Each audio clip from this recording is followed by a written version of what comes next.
Good afternoon. Good afternoon. Hello. Okay, I have a couple things at the top, and then we'll get going. A short time ago, President Biden and Vice President Harris concluded a meeting with congressional leaders on the need to keep the government open and pass the National Security Supplemental. In the meeting, the president made clear that Congress must take swift action to fund the government and prevent a shutdown. A shutdown would cause needless damage to hardworking families, our economy, and our national security.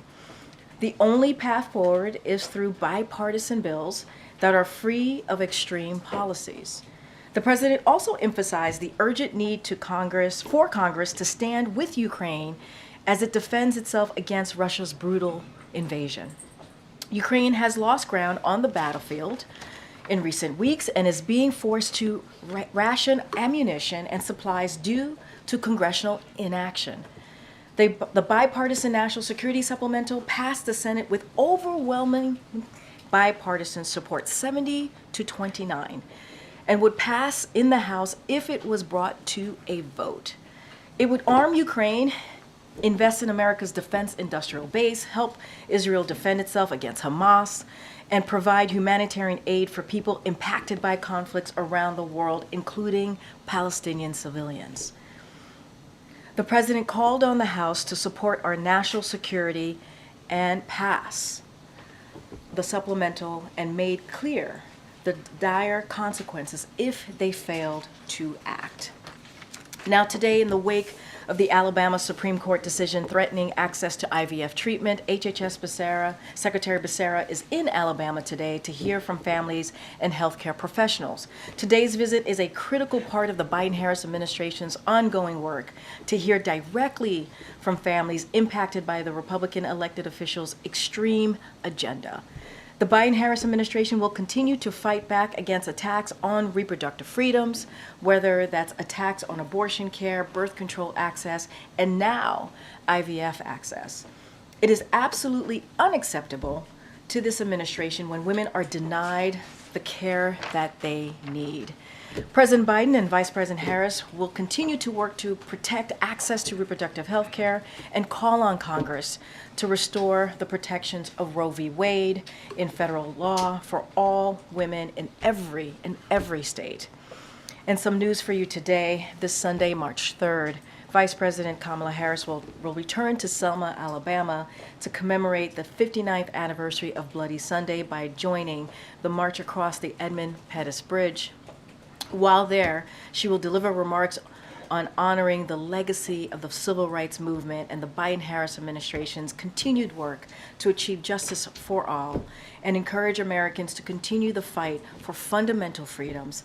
Alabama will be the 12th state the vice president has traveled to in 2024 after visiting 24 states in 2023. With that, my colleague Admiral John Kirby from NSC is here to give any updates in the Middle East. Admiral? Good afternoon. I think, as many of you know, USAID Administrator Samantha Power is in Israel this week for a series of meetings, including ongoing efforts by the United States to increase the delivery of life-saving humanitarian assistance to civilians that live in Gaza. Today, the Administrator announced that the United States will provide an additional $53 million in urgently needed humanitarian assistance, which will include assistance to the World Food Program and other international NGOs, providing resources for food, shelter, water, medicine, sanitation, hygiene, all to the people of Gaza and the West Bank.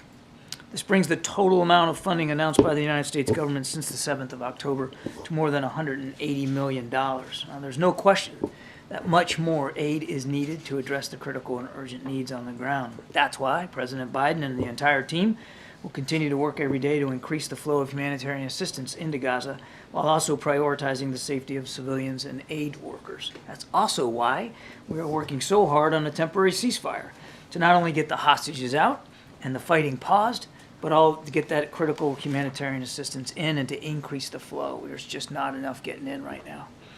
There was significant progress towards those ends last week following U.S. engagements in the region. We're building on that progress this week, and the president and his team remain engaged around the clock with multiple partners in the region. But as the president said just in the last 24 hours or so, there's no deal as of yet, and there's a lot more work to do. Speaking of more work to do, the United States took additional action today to counter terrorist financing and to disrupt Houthi attacks on international shipping.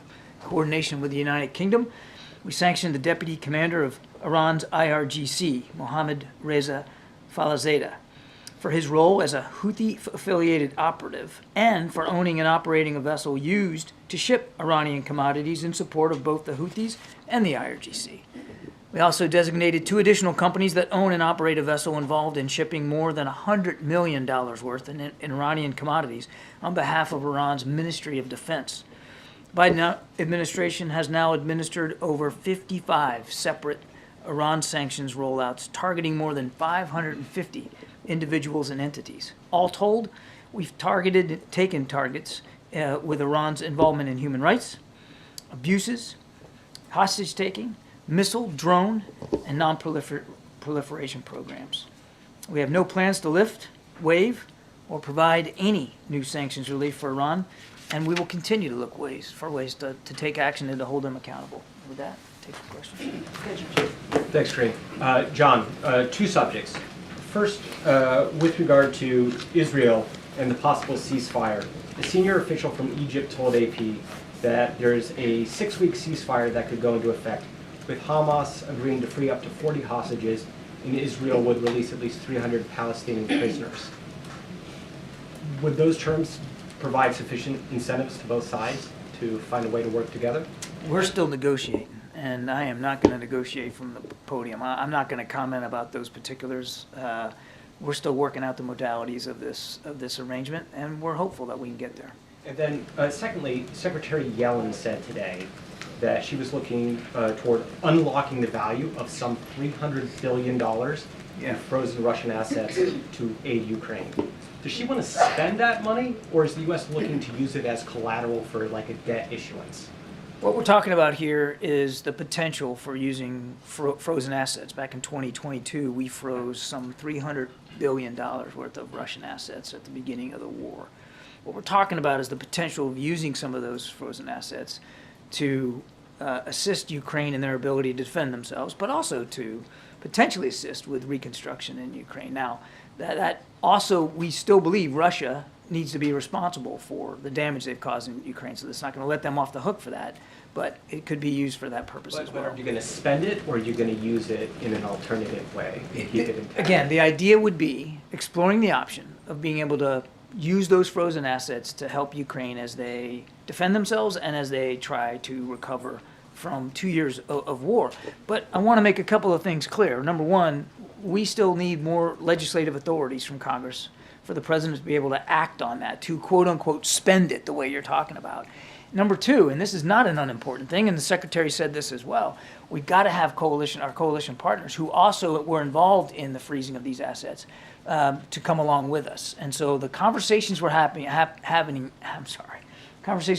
now are with our allies and partners about making sure that they're on board with the usage of these frozen assets. Thank you, Karine. John, thank you. Next Monday is a very specific date that the president offered up for when this ceasefire could begin, especially, as you mentioned, if negotiations are still ongoing. So can you provide any insight about why he offered up the date of next Monday and what has to happen between now and then? He told you himself that he was getting advised by his national security team, particularly our national security advisor, about the progress that we were making and the direction in which the talks were going. We're hopeful and cautiously optimistic that we'll be able to get this pause in place very, very soon. And then secondly, has the president been briefed or seen Israel's plan to evacuate Rafah? We have not been presented with such a plan. Admiral, the president referred to his hopes for a ceasefire. You have used the word pause. Previously, he has talked about temporary ceasefire. Is he shifting his sense of what kind of a cessation in violence would be, how long it would be? Anything on that is new in his view? I wouldn't say that there's anything new, Kelly. I mean, a humanitarian pause, temporary ceasefire, they're roughly the same things. We're not talking about anything different. What we're hoping to There's a do, political difference, though, when the president says ceasefire, it carries a different sort of weight. what we're hoping to do is to get an extended pause in the fighting. I've just called it a temporary ceasefire myself. That would allow for several weeks, hopefully up to 6, where there would be no fighting, so that we can get all the hostages out, increase the flow of humanitarian assistance, but just as critically, get the fighting stopped so that there's no more civilian casualties and there's no more damage to civilian infrastructure. Now, the last pause was a week. What we're hoping for is much more aggressive than that. And as we've said before, we also hope that if we can get that in place and both sides can abide by it for the course of several weeks, maybe up to 6, that maybe that could lead to something more in terms of a better approach to end the conflict writ large. Thanks, Admiral. Just to follow on Weeja's previous question, though, we've learned, according to an Israeli source, that Netanyahu was quite surprised by the president's comments about his expectations that there would be a ceasefire by Monday.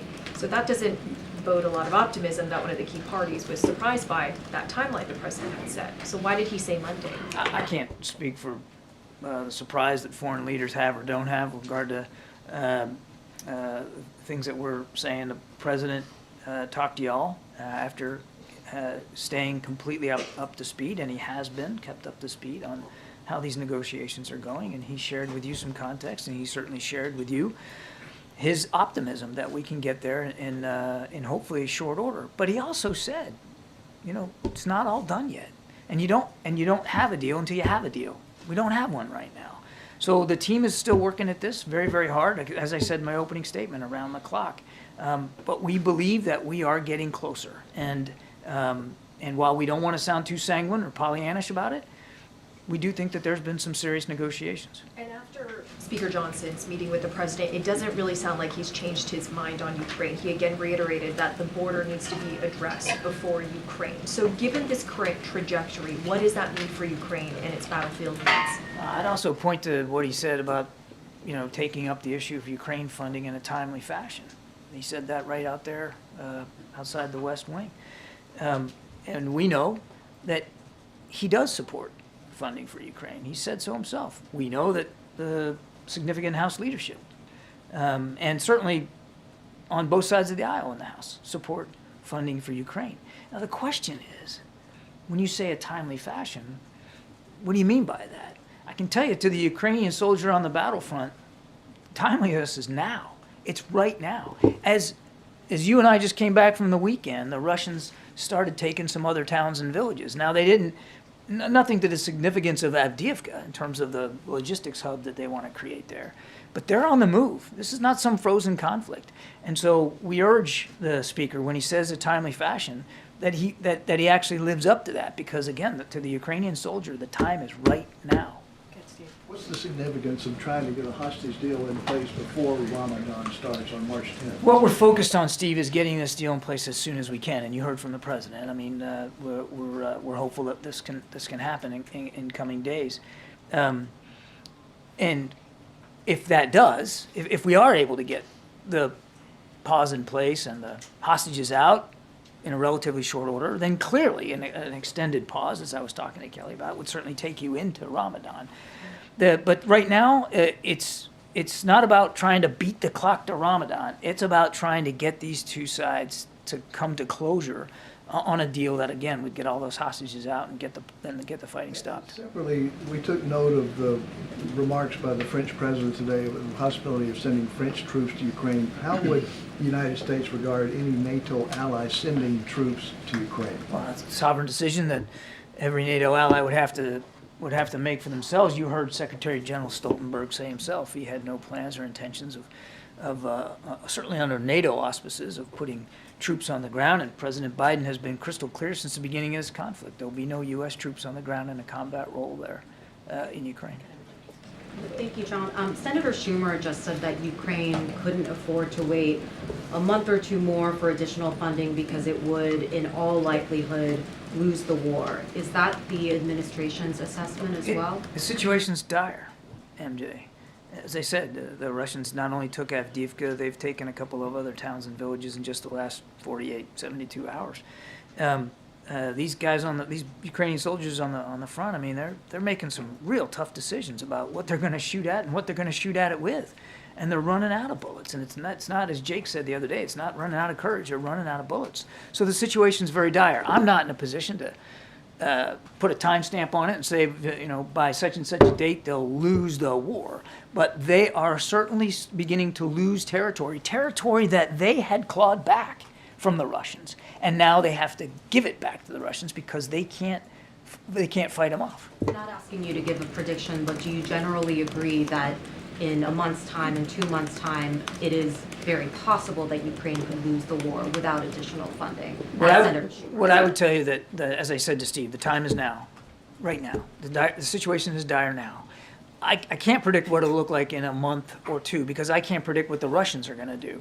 But certainly, if, just for argument's sake, if they continue to get no support from the United States, in a month or two, it is very likely that the Russians will achieve more territorial gains and have more success against Ukrainian front lines in terms of just territory gain, mostly in the east, but potentially even in the south. Just a quick follow-up on Israel. Prime Minister Netanyahu said over the weekend that regardless of what happens with the ongoing hostage talks, that they plan to go into Rafah. You just told Weija that it's not like the U.S. has seen some evacuation plan from the Israelis. So No, it's not like we haven't seen it. We haven't seen it. you have not. That is what I meant. Given that, do you believe that there is a plan by the Israelis to secure the safety of the civilians in Rafah before they enter Rafah, which again the Prime Minister says they are planning to do no matter what? Well, the Prime Minister has also said that he has ordered the Israeli Defense Forces to, in producing a plan for operations in Rafah, to include in that a plan for securing the safety of the more than 1 million refugees that are there. Again, we've not been presented one. I can't speak for the Israelis and to what degree their planning has progressed and what that looks like. But the Prime Minister himself has said, he publicly said, that he's tasked his generals to come up with one. But it's fair to say the U.S. wouldn't support Israeli forces going into Rafah until you all have seen a plan that makes you feel confident that there is a plan to secure the safety of the civilians. That's correct. Thank you, Karine. Hi, Admiral. The UN Special Rapporteur said today that Israel is purposely starving Palestinians in Gaza by destroying greenhouses, small-scale fishing boats, and their farms. So why the US has not done a review of how this war is conducted while you're very quick to do it in Ukraine against the Russians? And I have a question for Karine. Okay. I'm not aware of the report coming out of the UN on the greenhouses, so I'm going to take that and we'll go back and look at that. As I've said,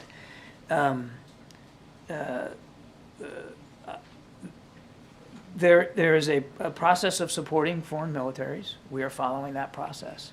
And the State Department has acknowledged that, that when they are alerted to incidents of concern, they do look into them.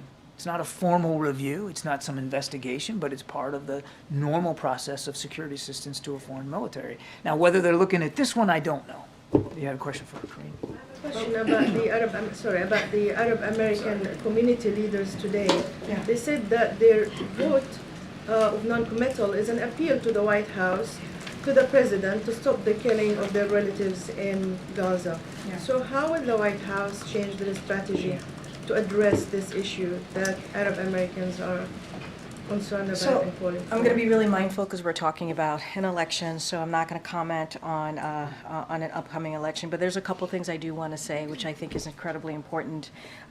First of all, you know that senior officials have gone to Michigan as of late, earlier this month, to meet with Muslim and Arab Americans, and we understand, right, during a very deeply painful and personal moment, right? We understand what they're going through. We understand what this means to this community, and the president understands that too. So we care very much about about that and what the community again is going through, and we wanted to convey that very strongly, obviously, which is why you had senior officials go to Detroit, go to Michigan to have those conversations. And look, we know it's been a difficult time. The president cares about that. He cares about what that community is feeling very deeply. And we believe it's important that they feel that they are able to express themselves and voice their feelings and their concerns. And so, look, you heard the Admiral talk about the hostage deal, the temporary ceasefire. That is why it is so critical and important to get that done. That is why you've seen this president and his administration work 24/7 to get that done, so we can get a temporary ceasefire, so we can get that humanitarian aid into Gaza, so that we can get those hostages. And we have American hostages that are part of that number as well. We want to get those hostages home to their families, to their loved ones, and the president's not going to stop. You heard him yesterday in New York. He's not going to stop until we get that done. So I'll leave it there. Let me let the Admiral finish. Get Danny. Thanks, Karine. Thanks, Admiral. Just going back to President Macron's comments about not ruling out Western troops on the ground in Ukraine. Has President Macron discussed that suggestion with President Biden at all? I won't go beyond the readout of the conversation. I don't have anything more to add on that. Very briefly, you said as well that President Biden has said before that he would not send US troops to Ukraine in a combat role. The French foreign minister suggested that Western troops could be sent for demining or arms production or cyber. Is there a possibility is that something that would be considered by the US? No, the only U.S. Military personnel that are in Ukraine are associated with the embassy as part of the Defense Attaché office, and they're doing important work in terms of helping us with the accountability of weapons and systems that are provided to Ukraine.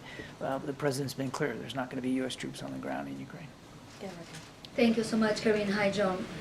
One about Gaza and another one about Ukraine. On Gaza, what makes the president confident that ceasefire can be reached in a week? Any breakthroughs that made him confident about that? And any comment about the number of civilians dead in Gaza reaching 30,000? How many more will have to die until the U.S. agree with a permanent ceasefire? We don't want to see one more die, which is why this pause we're working on is so important. The president was reflecting updates that he'd been getting from the national security team about the progress of those talks. We're hopeful. And as I said earlier, cautiously optimistic that we can get there, and hopefully in short order. But it's been a lot of diplomatic work, a lot of negotiations to try to get us to this point, and we're not there yet. I think that's important to say. The president made that clear too. It's not, you don't have a deal till you have a deal. We don't have a deal right now. But as for how many more should die, again, I've said many times before, the right number of civilian casualties is 0. We don't want to see one more person, an innocent person, killed in this conflict, which is, again, why this 6-week or so pause could be so effective in terms of reducing the number of civilian casualties and giving us some breathing space to get more humanitarian assistance in and potentially talk about an end to the conflict. Another one on Ukraine, very quickly, because Senator Schumer described the meeting on Ukraine as the most intense he ever had in the Oval Office. How does the president feel about it after the meeting? Does he believe a deal can be reached? He's more or less optimistic about it.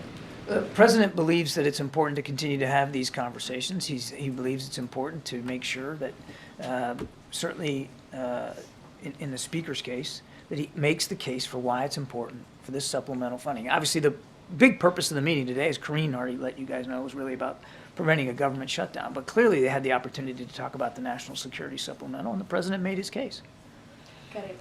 A couple of topics. One, with the grassroots communities meeting with the president and administration officials. Going back to the Dearborn, Michigan issue, you've got a large contingent of Arabs, you've got a large contingent of Muslims, as well as Jewish people. Karine, you just said you're listening.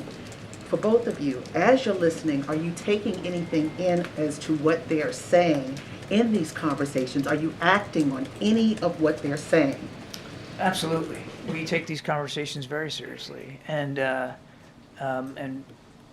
without getting into specific details or disclosing some of the things that we've been hearing, we are taking them on board, and we are willing to adjust the way we're approaching the conflict and the way we're talking about the conflict to reflect those concerns, but we're taking them very seriously. So as you're taking them in and taking them seriously, it sounds like you're acting on some of what they're saying. Is it more on the political front, humanitarian front, or national security front that you're acting on with these grassroots conversations? I can only speak about the national security implications here, and I can tell you very much that because the National Security Council has been a part and parcel of these conversations, and we're coming back for them, we feel, informed, more educated, and certainly more understanding of some of the concerns that are out there in the Arab community, and Arab American community. And again, we're taking that on board, and we're doing it, and we're acting on it. And I know as this meeting happened, and it was about preventing a government shutdown, but again, there is an intertwining of foreign affairs, national security involved in the budget. But is there concern that it continues to be kicked down the road, because we've been kicking the can down the road since last year, and it just keeps going and going and going, we keep coming to this point? Is there a concern about that? Absolutely. I mean, one of the things that's been unfortunate throughout this appropriations process now for the entire time we've been in office is the use of continuing resolutions to try to keep the government going. And just not to get into too long an answer here, but when you're basing everything on a CR, that means there's certain things like in the defense world where you can't enact new contracts for weapons systems or ships or airplanes because a CR only allows you to fund to last year's numbers. So you're limited. You can't start some new programs, and you can't even pay for some programs using new funds because you're stuck with the last year's funding. So it absolutely has an effect on national security. Crippling the military, the U.S. military capabilities? It is definitely making it harder for the Defense Department to continue to support our global requirements when you are talking about continuing resolution funding. It definitely hampers your flexibility, no question about it. Thank you so much, John. I'll start with Israel, then move on to Ukraine. You just said it's not about trying to beat the clock to Ramadan in terms of a ceasefire, but how concerned is the administration about the possibility of escalation during Ramadan, during this holy month, and how it's going to be seen for U.S.-backed troops to be attacking? We're mindful of the sensitivities, of course, around the month of Ramadan and the spiritual importance of that to the Muslim world. Of course, we understand that. But we don't want to. We want to see this temporary ceasefire in place as soon as possible. And again, if we can get the agreement for several weeks, it would take you through Ramadan anyway. The clock that we're worried about is the hostages. We can only assume that they are being held in abhorrent conditions and that their health is at risk. Their lives are at risk. We want to get them back out as soon as possible. And then just quickly on Ukraine, after this difficult conversation, or this intense conversation, in the Oval Office, are you looking at other funding possibilities, Lend-Lease or loans to Ukraine or weapons sales to Ukraine? And then just to push you on Steve's question and Danny's question about French president, are you, does President Biden think it would be a good idea if France were to go in to Ukraine? As for other funding, I've said before, there's no magic pot of money here that we can dip into. We need the supplemental funding. We asked for it in October. And again, it was done in good faith and in consultation with our Ukrainian partners. We need that funding. Look, we'll let President Macron speak for his military and what he is or is not willing to do with his troops. The President's been clear. He does not support U.S. troops involved in this conflict in Ukraine, and I'll leave it at that. Thanks so much. Admiral, I just was hoping you could help me square sort of two strains of conversation in this room. One has been about the sort of conditions that the United States wants to see before Israel goes into Rafah. The president himself referenced this last night, saying that he'd want to know about plans for evacuation before they go in and take out the remainder of Hamas. Separately, we've been talking a lot about a ceasefire that could start as early as this weekend. So can you help me understand, is the idea here that there would be a invasion of Rafah before the ceasefire, or it's going to come after the ceasefire? I'm trying to understand how these two things are I understand the confusion, but you actually do have to kind of consider them a bit separately. And again, I don't want to speak for the Israelis. They should speak to the operations they are or are not planning.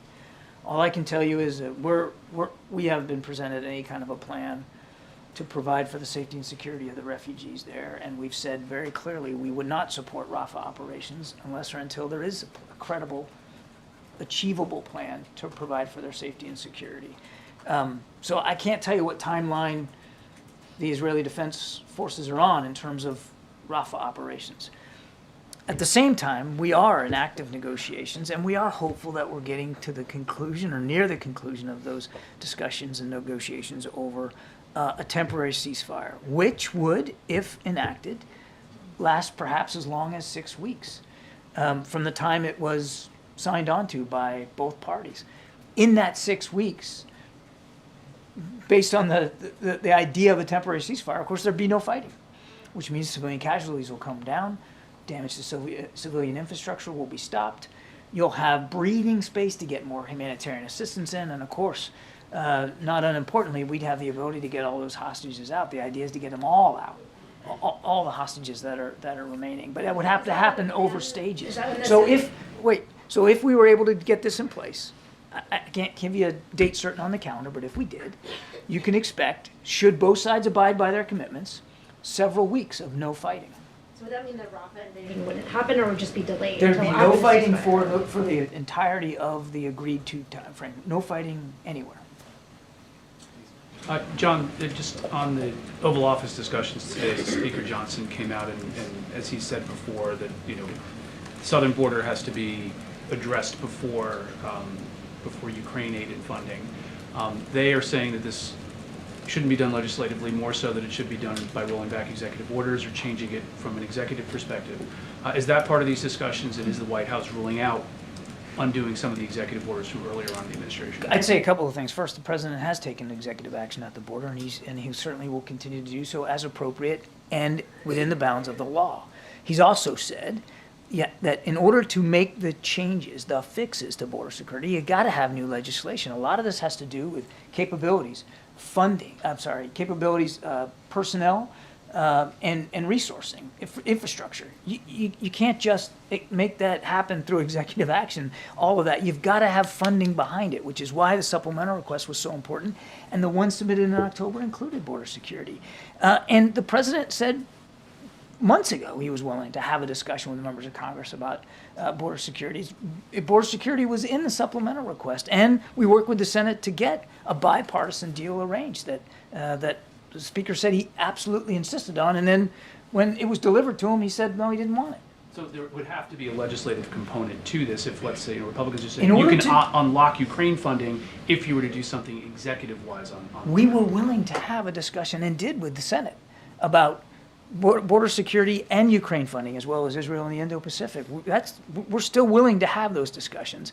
The Speaker has to decide exactly what he wants to do here, and then move out. He says he wants to act in a timely fashion on Ukraine. Well, let's go.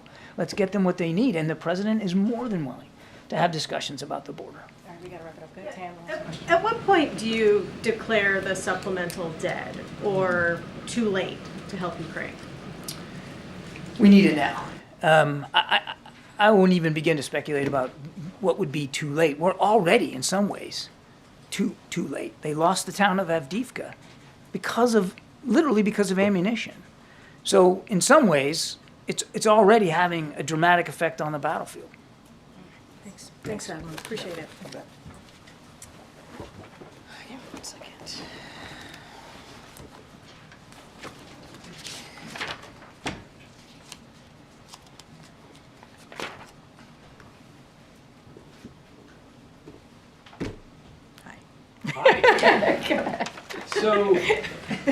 So I had something to say and I changed my mind. yeah, all right. So in the past, you've described Speaker Johnson's proposals as not serious regarding government funding, the border, Ukraine. In the Oval Office today, was Speaker Johnson serious? Did he meet the threshold that the White House has set in the past? So a couple of things. I know that Senator Schumer said it was intense. Yes, the meeting was intense, but it was also very productive. And I think that's important to take that into account. A couple of things that I would say is that all four congressional leaders agreed with the president and the vice president that a shutdown is unacceptable, But as you all know, the clock is ticking. It is ticking. It has been ticking for some time now, and it continues to do so, right, as it relates obviously to potential shutdown, but also what we're seeing, right, with the National Security Supplemental. This is something that we put forth back in October. And as it relates to that, all four leaders also understood the gravity of the situation in Ukraine. And they heard, and here's the thing, they heard a sobering account from the CIA director who was in the room about how Ukraine has lost ground on the battlefield. You heard me say that at the top in recent weeks because of congressional inaction. And so this is the reality. This is the reality that Ukraine is in.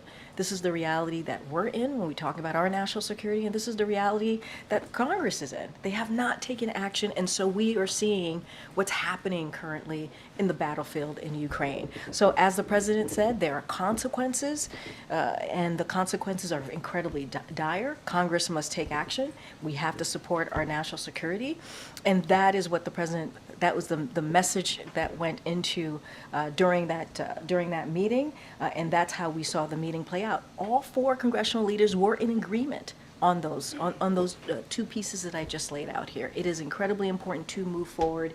The clock is ticking here. The clock is ticking. Go ahead. Thank you, Karine.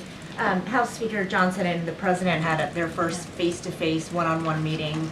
What can you share about how that went? So yes, and I think obviously the Speaker spoke to this himself when he was at the Sticks. The President and Speaker Johnson had a moment after the meeting, after the group meeting. I'm going to be mindful here. It was a private discussion, so I don't have a readout for all of you. But it was, you heard from the Speaker on how on his side of things. I just don't have anything else to share on the private meeting that they had. Okay, well, earlier you just said that this was a very productive meeting. Yeah. On the Ukraine funding front, what was productive about it? It seems like nothing has changed. Well, look, I mean, there's work to do, obviously, right? There's work to do, and we have said, if the Speaker puts this on the floor, it would get bipartisan support. We believe that. We're talking about the National Security Supplemental, obviously. It would have bipartisan support. I just laid out how all four leaders heard directly from the CIA director about how dire it is and what we have seen in the last couple of months in Ukraine because of the congressional inaction. I mean, that is dire, right? That they heard dire reports from the CIA director on what is currently happening.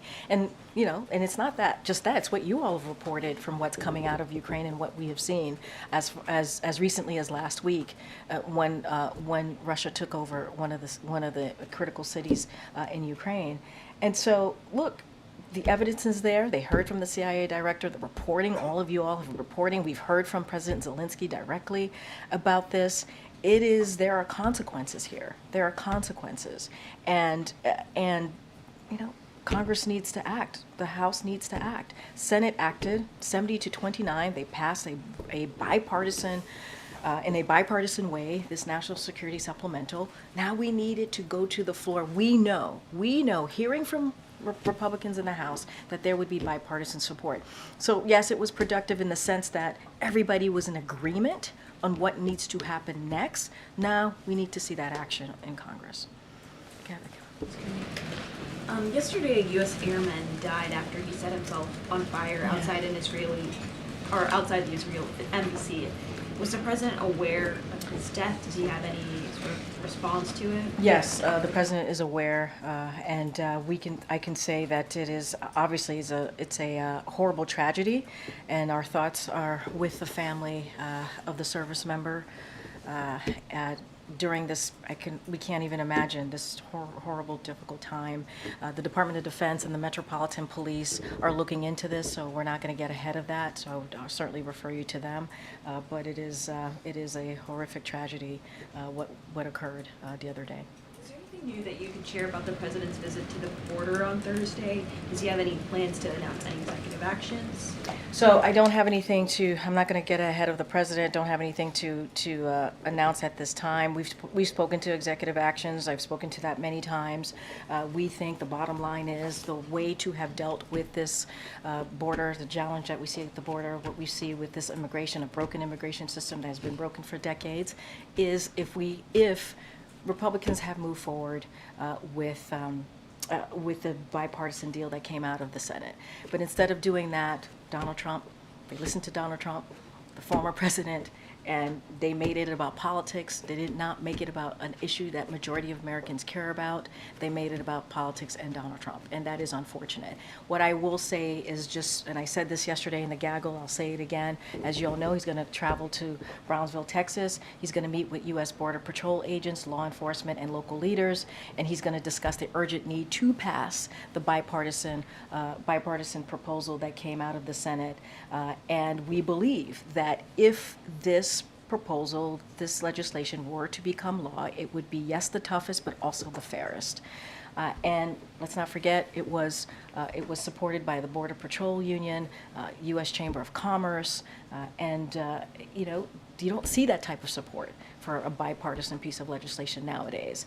And so he's going to reiterate to congressional Republicans to stop playing politics, to focus on the American people, to get this done. If they are serious about giving the U.S. Border Patrol agents what they need, if they are serious about fixing the immigration system, they would get politics, push politics to the side, and do the work on behalf of the American people. Cat County. Speaker Johnson referred to a separate second meeting with him and the president. You referred to it as a moment. Was it a separate sit-down? Was it planned that the president would make that time available, or did that just kind of come out organically after their meeting? Look, I think the president, you know, wanted to have a one-on-one conversation with Speaker Johnson. They did. It happened after the group meeting. It was a brief. They spoke briefly. It was a private discussion. And so that's how we would call it. It happened after the briefing. He pulled him to the side while the other three left, and they had a moment. They had a conversation.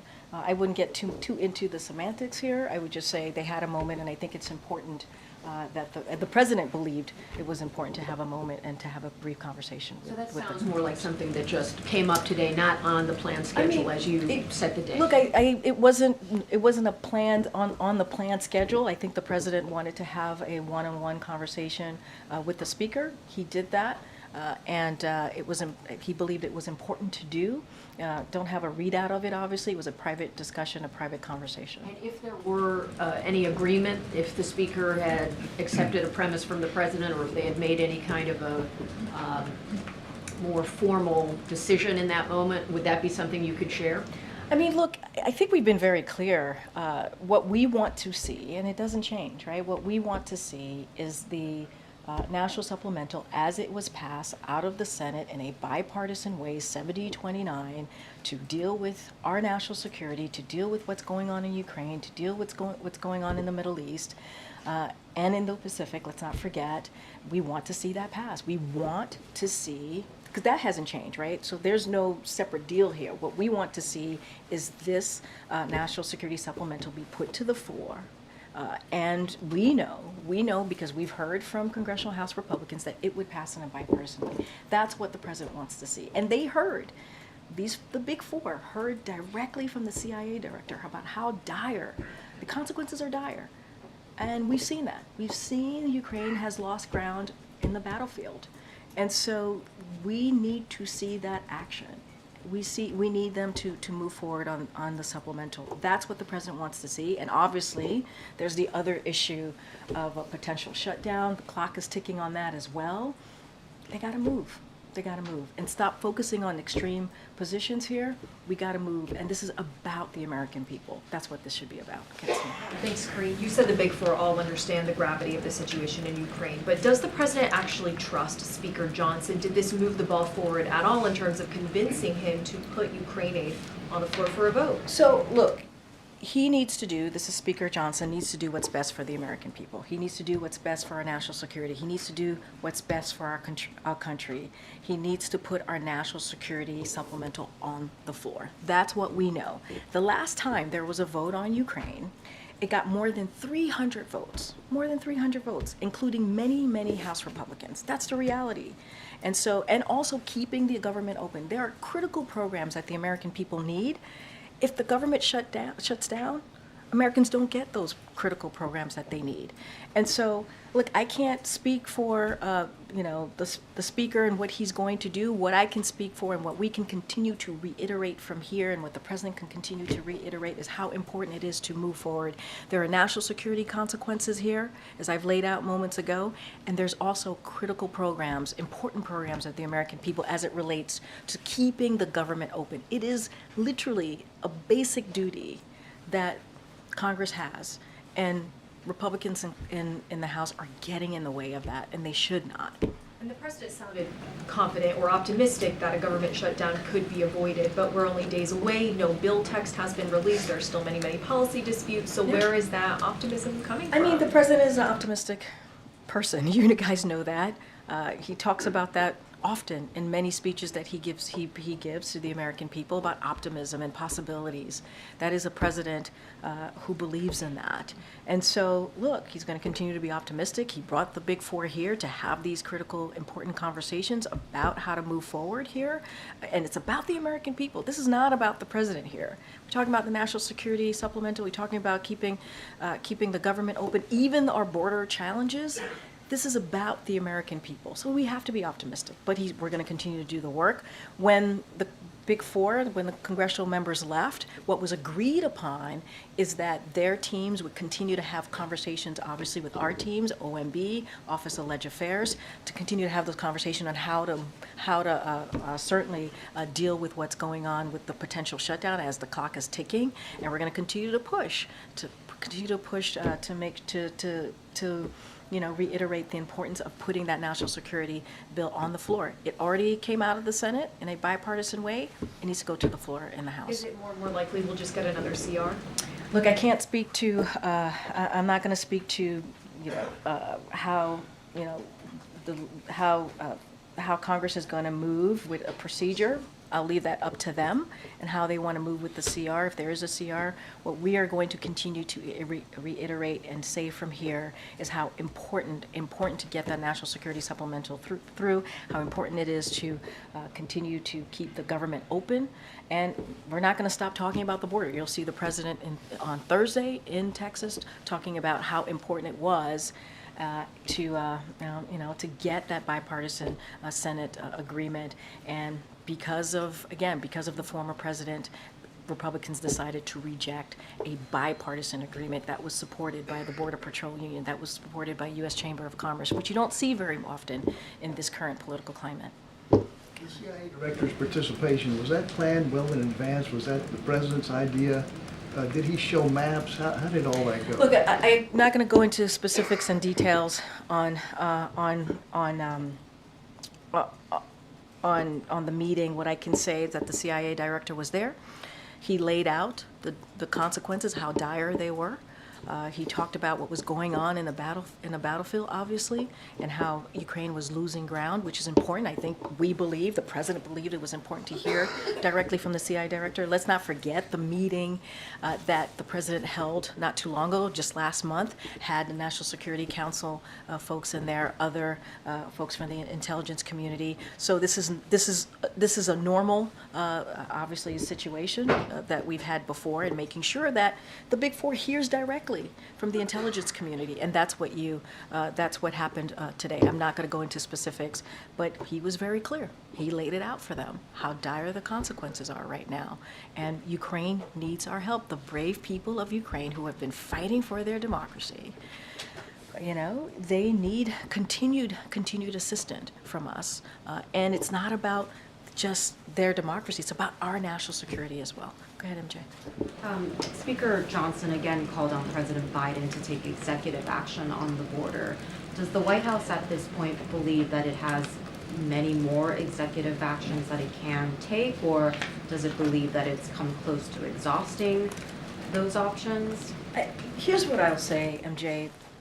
We believe in order to deal with what's happening at the border, you need a legislative solution. You do.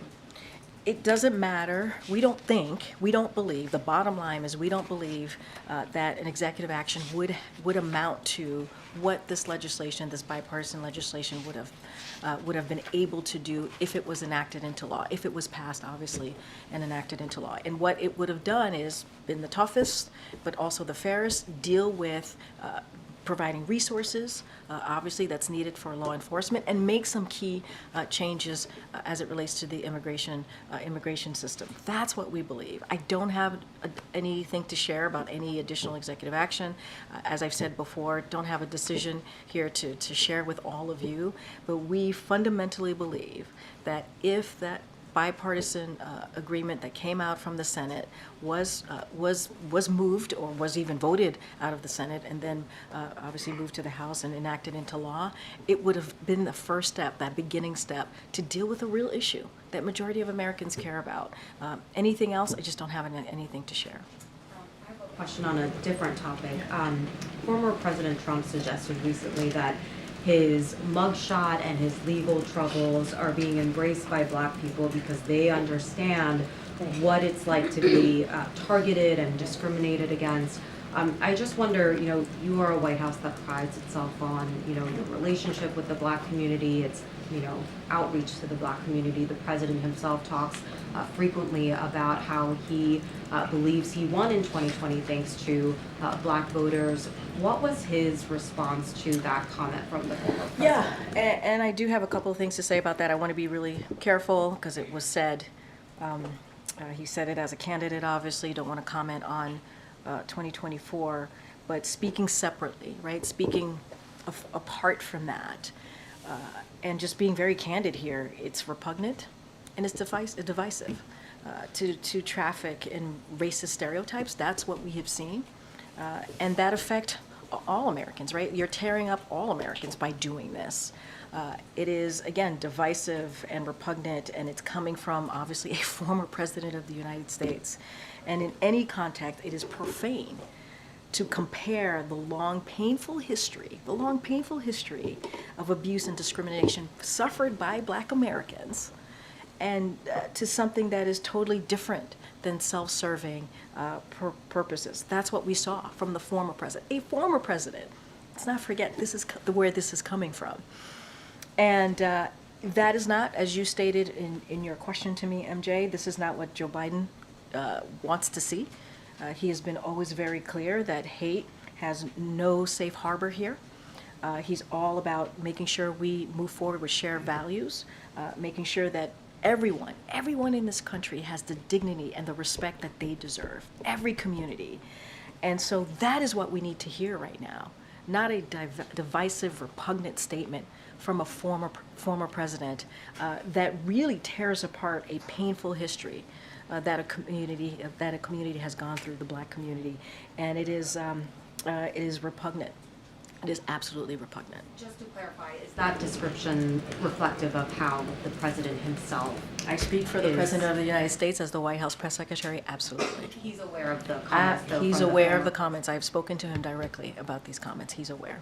Get Karen. Thanks. Back on the Ukrainian, you've said several times during this briefing that the House should put on the floor the bipartisan bill that the Senate has already passed. House Speaker Mike Johnson said after the meeting that he was very clear with the president that the House is actively pursuing and investigating all the various options on that. That doesn't sound like he is ready to just take that Senate bill and put it on the floor. Can you tell us what he said to the president about the various options that the House would consider? Are they going to break up what the Senate has already passed? Would they put something into it? What did he tell the president? What we are supporting right now is the national security supplemental that came out of the Senate. That's what we want to see. That's what we want to see put on the floor. That's what we're going to continue to make sure we push forward. There is bipartisan support. You're talking about one member in Congress, but we have seen other members, other Republicans who have said they would support this, who have said they want to vote on this national security supplemental. We know it would get bipartisan support, and so that's what we want to see. We're going to be consistent on that. That's how we want to see the House move forward. But did the Speaker tell the president he would not put that Senate bill on the floor as it is right now? I would let the Speaker speak for himself. I think you were speaking about another congressional member. Oh, When I'm so sorry. Johnson said that Okay, well, after the meeting. Johnson what- said that he told the president that the House is pursuing and investigating various options on the security. We have been supplemental very clear, security. we want to see the national security supplemental that was passed out of the Senate go to the floor of the House. We know it would get bipartisan support. That's what we want to see. And what I said, and you are correct, all four congressional leaders understood the gravity as it relates to the national security supplemental, as it relates to Ukraine, the gravity of situation in Ukraine. They heard directly from the CIA director. We want to see the national security supplemental that came out 70-29 out of the Senate. It should be put to the floor. We know it would get bipartisan support. Oh, yeah. Hi, Karine, thanks. You've referenced several times that the bipartisan Senate border bill has been endorsed by the union that represents Border Patrol agents. Brandon Judd, the president of the National Border Patrol Council, the main union for the Border Patrol agents, will actually be joining Donald Trump on Thursday for his border visit, and he said he actually did not receive an invite from the White House. And we were wondering what your response to that is and if there was any reason why. So look, I will have more to share on what Thursday is going to look like. We'll have more to share on who is going to be joining the president. I don't have anything beyond what I just laid out, but it is a fact that the border patrol union did indeed support the bipartisan proposal that came out of the Senate, and I think that's important to state. I can't speak to him being with the former president in Texas. That's for him, obviously, to speak to, and we certainly will have more as we get closer to Thursday. All right, April, go ahead. Karine, this week the Vice President has been talking to groups about voting rights. She's, as you said at the top today, she's going to Selma on Sunday to commemorate Bloody Sunday, but the actual date of Bloody Sunday's anniversary is March 7th, the day of the State of the Union address. Now, with that said, is the President going to deal with the issue of voting rights within the State of the Union address that happens to fall on the historic date of Bloody Sunday? And what can he say and what will he say as we are now voting without the full protections of the Voting Rights Act? It's been completely gutted. So what's he You're gonna talk right. about? It's been completely gutted, and it's shameful that it's been completely gutted. I'm not going to get ahead of the president's State of the Union address. I want to be really mindful. The president's working on it, and obviously, I'm not going to get into that. But what I could say is, obviously, the president understands, and you've seen him do this a couple times before, right? Address Congress, and not just address Congress, speak directly to the American people in prime time about the State of the Union, about what he sees is important to the American people, how to move forward, and you'll see him address that. Just not going to get ahead of that. As it relates to voting rights, look, you're right. You know, the access to voting has been compromised. In many ways, it's been gutted, obviously, as you just laid out. And let's not forget the action that the president took very early on in his administration. He signed an executive action to deal with voting rights access on the federal level. And so he took that very, very seriously, and he continues to call for Congress to take action here on voting rights. And so I'm not going to speak to the president's State of the Union, and if that's going to be included, you're right, it's going to be on a very important anniversary of Selma. I just don't want to get ahead of the president at this time. Okay, so let's stick with State of the Union, and it's something different. So State of the Union is typically optimistic about what's going on in the country. Is the State of the Union strong at this point? I'm going to let the president speak to that. But look, I think I was asked this question earlier about the optimism of this president. He is optimistic. And you hear him say, he tends to end many of his speeches, and I kind of said this a little bit about possibilities and how important it is. And, you know, as president, as authentically Joe Biden, he believes in possibilities. He believes in all communities, as we're talking about voting rights, to have the possibilities, to not be left behind. And you see that in every policy that he's moved forward with, especially his economic policies. You see that in all of the legislation to make sure that we have equity at the center of all of these important pieces of legislation and policy that we move forward with. And he wants to make sure that we build, for example, an economy from the bottom up, middle out. And we have seen some successes. in these communities. We have seen success in the economy, turning it around. It was at a tailspin when the president walked in after what we saw the last administration do to the economy. And so, look, he's going to continue to do the work. Again, I don't want to get ahead of this president. You'll hear from him directly, obviously, on that day of the State of the Union. But he is always optimistic. And I think it is important, I think for him it is important, as you speak to the American people, you have to show that optimism, even if there are still a lot of work to be done. All right, Gabrielle, I'm going to start wrapping it up. Okay. Thank you, Karine. Speaker Johnson left here saying that border first. Do we know what he wants at the border? There's many actions that the president could take. Does he have anything that he's demanding? And is there anything the president could give to compromise so he would move up Ukraine? Look, here's the thing, Christine, and I appreciate the question. I don't even think he knows what he wants. No, sir, and I say that very seriously. They first asked for, when we put forward the National Security Supplemental, it had border security in it. And we were told by the Speaker and others, we need to deal with the border security challenges first. You had a bipartisan group of senators coming out of the Senate, working for 4 months with the White House to put forward a bipartisan piece of legislation that dealt with a important challenge that we see at the border and immigration. And then so we did that. We moved that forward, we presented it, and we were told, no. We don't want the border security. We want just the National Security Supplemental without border security. Then the Senate goes back and they pass the National Security Supplemental without border security, 70-29. We did that, or they did that, and the Speaker refuses to put that to the floor. So what is it that he really wants here? If you look at the border security deal, that proposal, it has components of that, has what the Speaker has been talking about for years. So the question is really for him, and let's not forget why that happened. That happened because Donald Trump told Republicans that if they move forward with the border security negotiated deal that came out of the Senate in a bipartisan way, that it would help this current president. It would help President Joe Biden. And they put politics first instead of the American people. That's what we've seen. That is what has been developing. You all have written about it. That's what we have seen.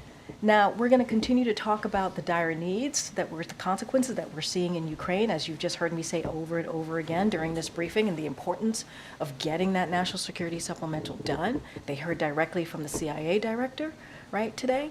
We're going to continue. The president's going to go to Texas, Brownsville, Texas, to be more specific, to talk about the importance of moving forward with the border security challenges, that particular negotiation that came forth in a bipartisan way. And let's not forget, the clock is ticking on a government shutdown. This is not how our government should be run here. House Republicans need to do their jobs.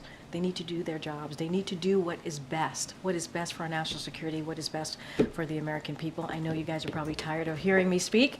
We'll see you guys tomorrow. Thanks, Karine. Bye.